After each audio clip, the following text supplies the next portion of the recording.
Aujourd'hui dans le price du Bitcoin Price, c'est pas fini, Donald Trump a foutu le chaos sur le marché. On s'était cru à New Delhi hier, c'était terrible. Des millions de personnes s'en fait avoir, non pas uniquement par le Trump et Melania Coin, mais également par la volatilité de taré qu'on a eu sur le restant des cryptos. Puis soudainement, nouvelle attaque sur le Bitcoin, l'attention a été détournée avec succès. On verra si l'attention de CryptoSauce fut détournée ou pas, on verra les résistances majeures à surveiller, parce que malgré la TH, il y a une résistance cachée encore plus haute. La crème de la crème niveau data, je parlerai également d'une crypto que vous avez partagée dans les commentaires. Résumons tout ça. Le Donald Trump Coin a fait un 42 000% de profit en à peine un jour, c'est un truc de taré. C'est bien pour les personnes qui souhaitent faire des donations à Donald Trump et son équipe, puisque là on voit que il y a une adresse qui possède 80% de la supply, ce qui est beaucoup. Donc là, s'ils veulent, cette adresse peut tout vendre et ils se feront 43 milliards de dollars de profit. On verra s'ils font progressivement ou pas.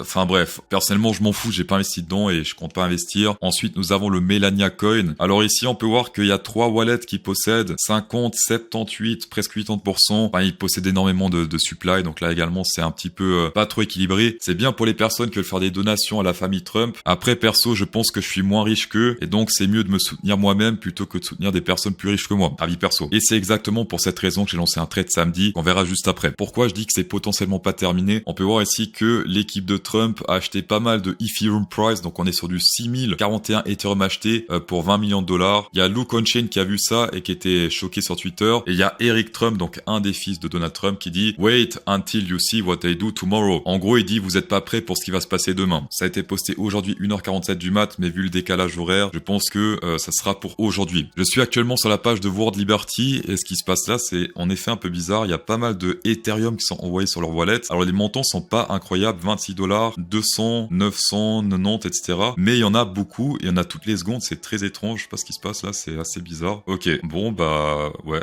il y a beaucoup de Ethereum qui sont envoyés sur leur wallet. Étrange. On va revenir sur les fondamentaux parce que ce qui compte c'est le long terme et ici on peut voir la dominance des stablecoins. J'ai fait un énorme trade basé sur ça et pour l'instant je l'ai toujours pas fermé parce que j'attends qu'on teste ce support ici autour des plus ou moins 5%, c'est ça, ouais, pile poil 5% serait aujourd'hui pour fermer 75% de mon trade et pour l'instant ici sur ZoomX on est sur du 168 000 $ de profit. On était rentré sur une zone de peur extrême. Ici, c'était autour des 50 000 $, 54 000 $. Et depuis simplement to the moon, on a fait un nouvel atterrage de profit. Ce matin, j'ai regardé, c'était environ 170 000 $. Quand le Bitcoin était là, on a frôlé le support. Est-ce que j'ai vendu? Non. Ici également, on a frôlé le support. Et est-ce que je vends? Non. Je vends uniquement quand on teste le support et non pas avant. Le trade qu'on a pris avec les élèves du cours, c'est celui-ci. Date d'expiration le 24 janvier. Et on est rentré, c'était samedi d'après mes souvenirs. Pour l'instant, environ 8 000 de profit. Mais il y a des datas qui montrent que on peut potentiellement aller encore un petit peu plus haut d'ici vendredi. Donc on attend encore un petit peu pour fermer le trade et non pas miser sur le Trump Coin ou le Melania Coin. Les résistances des semaines précédentes continuent à faire leur effet puisque là on peut voir les trucs verts, c'est vraiment les tops des semaines précédentes par rapport au prix actuel. Le top de la semaine précédente doit tenir parce que sinon il n'y a plus grand chose. Jusqu'à ici environ, ça c'est le centre, on est sur du 97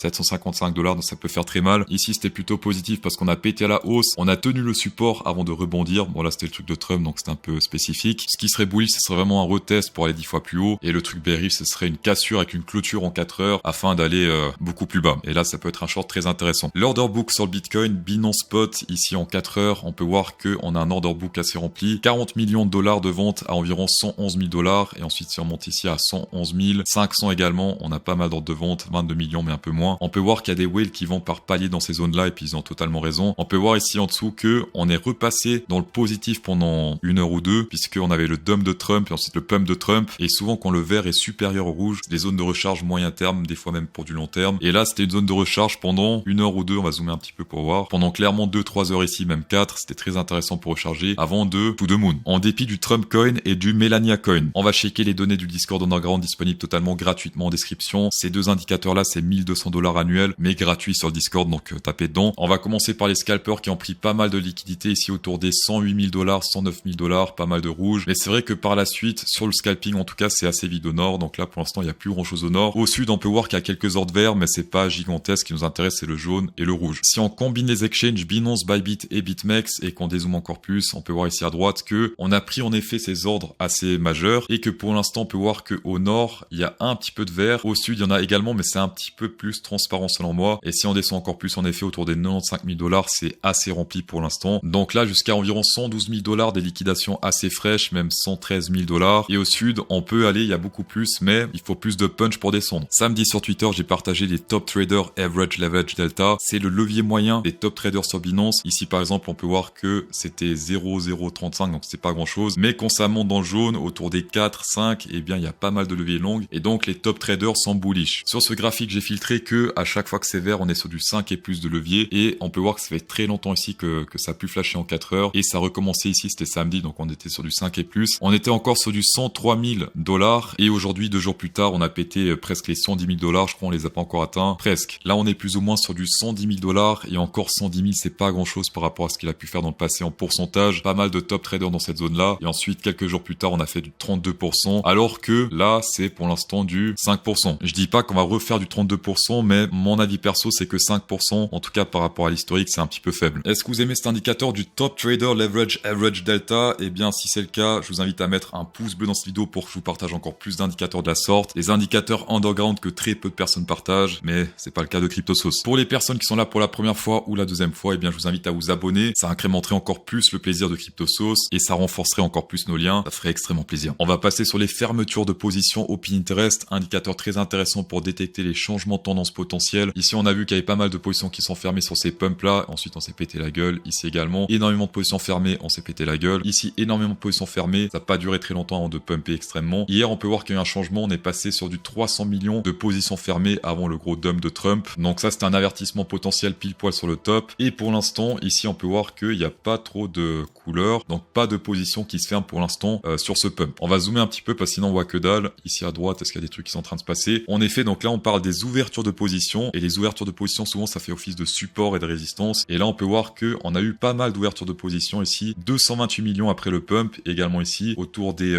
108 000 $. 267 millions de positions ouvertes. Donc si on pump, ça fait office de support. Si on dump par la suite, ça fait office de résistance. Également ici, un petit peu plus caché autour des 104 000 $. Également ici, durant la phase FOMO, il y a un petit truc qui est apparu. 242 000 $ de positions ouvertes. Qu'est-ce que ça signifie? Eh bien que tous les shorters qui sont rentrés ici, parce qu'il y a des longueurs et des shorters dans chaque bougie d'au Pinterest, ces gens qui sont rentrés là et ces gens qui sont rentrés là n'ont pas encore fermé leur position. Et donc, il y a des shorters qui sont piégés. Et je pense que on risque de monter jusqu'à un certain niveau où on aura vraiment des shorters qui vont fermer des positions. Et ça sera très intéressant pour moi pour prendre des TP. Également, attention sur le funding rate. On a fait un gros pic, c'était cette nuit. On est sur du 0,02. Ouais, il y a pire, mais il y a mieux. Historiquement, beaucoup de funding rate veut dire que la tendance risque de bientôt se terminer. Alors, ça veut pas dire qu'il faut shorter, puisqu'ici, celui qui a shorté là, eh bien, il a perdu beaucoup d'argent. Dans tous les cas, ça signifie que, attention, on rentre en phase FOMO et que si t'achètes dans cette zone-là, t'achètes après les gens qui ont fait des entrées plus intelligentes. On va passer sur le coin du public. Il y a quelqu'un qui a proposé le BAT en commentaire. Alors, BAT, c'est le coin de Brave. Brave qui est le meilleur navigateur au monde. Faut pas que je le dise, mais c'est vrai. Ça vire les pubs. Donc, vous regardez les vidéos CryptoSauce sans pub et toutes les autres vidéos également. Le Brave, si on dézoome un petit peu, on peut voir qu'on a fait une sorte de résistance ici, une sorte de compression sur le Pinterest qui n'est pas visible sur l'action price. Là, ça fait une sorte de courbe. Enfin, on peut pas faire de belles résistances. Une fois qu'on a breakout, on a fait un combien? C'était plus ou moins dans cette zone-là. On a fait un plus 110%. Très intéressant. D'accord? Et qu'est-ce qui s'est passé après? La FOMO a baissé. On s'est totalement pété la gueule sur le Pinterest. Donc, l'intérêt est actuellement au plus bas. On est presque aussi bas que ici et légèrement plus haut que dans cette zone-là. Donc, pour l'instant, l'intérêt est clairement très bas. Mais attention, quand on fait des gros pics ici sur le BAT, souvent historiquement, la correction perdure, j'ai envie de dire, puisque là, on a fait un gros pic et la correction a duré pendant pas mal de jours, même pas mal de semaines. 239 jours après la phase FOMO. Donc là, pour l'instant, niveau Open Interest, on a fait une grosse phase FOMO, la plus grosse depuis très longtemps ici. La dernière fois qu'on était aussi élevé, c'était en 2022 ici, plus ou moins. C'était assez hardcore. Et après cette phase FOMO, qu'est-ce qui s'est passé sur l'action price? Alors, je le vois pas d'ici, mais ça pue. Je pense que ça pue. On était ici, exactement, dans cette zone-là, et on a fait par la suite des résultats dégueulasses. Pour le BAT, ce que je recommande, c'est d'attendre une accumulation un peu chiante, un truc un peu comme ça, d'accord? Peut-être une compression comme on a fait là. Là, ça peut être intéressant pour faire un petit 50%, 100%, etc. Mais je pense, avis perso, que pour l'instant, pour le BAT, c'est trop tôt. On a eu la fameuse heure de gloire. Maintenant, il faut attendre la recharge. Bien sûr, NFA, not a financial advice. On va passer au gros deal de la semaine parce que les personnes qui restent jusqu'à la fin, eh bien, je vous récompense. J'ai réussi à négocier un gros événement avec Bluffin. Vous savez très bien que mon but, c'est de sortir un peu du lot par rapport au reste. Il y a beaucoup de youtubeurs qui font des événements. Ils expliquent rien aux règles et ils parlent juste des bonus. Il est grand temps pour CryptoSauce de changer ça. Sur Bluffin, pour la communauté CryptoSauce, il y a 10% de cashback à choper par rapport au montant que vous avez le 22 janvier ici sur le compte Futur. C'est important d'avoir les fonds ici sur Futur et non pas sur Spot ou Funding. Sinon, le cashback va pas fonctionner. Imaginons que le 22 janvier, vous avez 9 000 $ sur le compte Futur. Vous recevrez ce samedi-là 900 $ de bonus de trading et vous pouvez faire du levier 5 avec, jusqu'à 5. Un deuxième scénario, c'est vous déposez 5000, vous faites un trade, et le 22 janvier, vous avez par exemple 15 000 $. Vous avez fait un x2 ou x3. Eh bien, vous aurez dans ce cas-là 1500 de bonus de trading le samedi, puisque vous avez 15 000 $ sur le compte futur. Très important, la limite des bonus à recevoir, c'est 3 000 $, et la limite des leviers, je répète, c'est 5. L'airdrop sera samedi, donc ça sera directement ici sur la partie Reward Hop de votre compte. Dans tous les cas, merci d'avoir checké cette vidéo, ça fait extrêmement plaisir. Insérez un pouce bleu dans cette vidéo pour incrémenter encore plus le plaisir, et bonne soirée.